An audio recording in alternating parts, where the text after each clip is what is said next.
Welcome to Shivaji studio. ఇప్పుడు కాసేపు వైఎస్ఆర్సీపీ పార్టీకి జనసేన పార్టీకి ఉన్నటువంటి చిన్న తేడాని గమనిద్దాం. వైఎస్ఆర్సీపీ పార్టీలో ఎవరి మీదైనా ఏదైనా ఆరోపణలు వచ్చినప్పుడు వాళ్ళ మీద క్రమశిక్షణ చర్యలు తీసుకోకపోగా వాళ్లకు పదవులు ఇచ్చి టికెట్లు ఇచ్చి భుజం తట్టి ప్రోత్సహిస్తారు.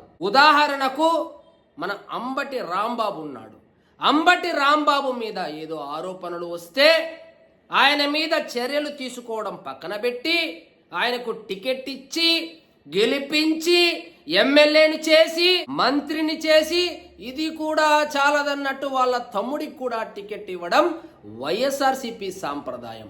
ఇదొక్కటే కాదు, ఒరే బాబు నేనే చంపాను, నేనే డోర్ డెలివరీ చేశానని చెప్పినటువంటి అనంతబాబును ఒక దళితుణ్ణి చంపి డోర్ డెలివరీ చేసినటువంటి అనంతబాబును స్టేజ్ మీదకి ఎక్కిస్తారు, భుజం తట్టి ప్రోత్సహిస్తారు, కనీసం సస్పెండ్ కూడా చేయరు.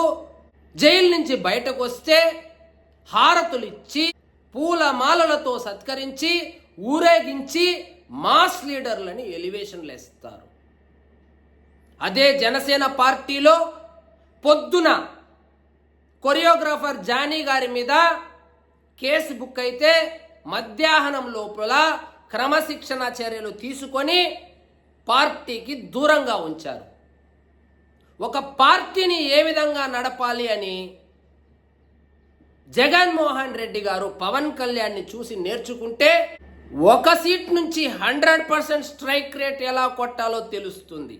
అదే మూస ధోరణిలో అదే పాత ధోరణిలో వెళ్తే 151 నుంచి 11కు పడిపోయాడు. ఈ 11 నుంచి ఎంత పాతాళంలోకి పడిపోతాడో అనేది మీ ఊహకే వదిలేస్తున్నాను. ఒక జనసేన పార్టీనే కాదు, కూటమిలో ఉన్నటువంటి తెలుగుదేశం పార్టీలో కూడా సత్యవేడు ఎమ్మెల్యే మీద ఏవో ఆరోపణలు వస్తే ఇమ్మీడియట్గా సస్పెండ్ చేశారు. కానీ ఆంధ్రప్రదేశ్లో ఆరోపణలు వచ్చిన రుజువైనా కూడా పార్టీలో కొనసాగించి పదవులు కట్టబెట్టి గౌరవించే పార్టీ ఏదైనా ఉంది అంటే అది వైఎస్ఆర్సీపీ పార్టీనే అని నెటిజన్లు అభిప్రాయపడుతున్నారు. కాబట్టి ఇకనైనా వైఎస్ఆర్సీపీ పార్టీలో ఎవరి మీదైనా ఏదైనా ఆరోపణలు వచ్చినప్పుడు కనీసం క్రమశిక్షణ చర్యలైనా తీసుకుంటే పార్టీ బాగుపడుతుంది. లేదంటే 2024 ఎన్నికల ఫలితాలు పునరావృతం అవుతుందని గుర్తుపెట్టుకోవాల్సిందిగా మనవి చేసుకుంటున్నా.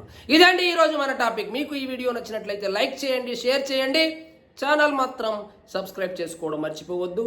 జై హింద్.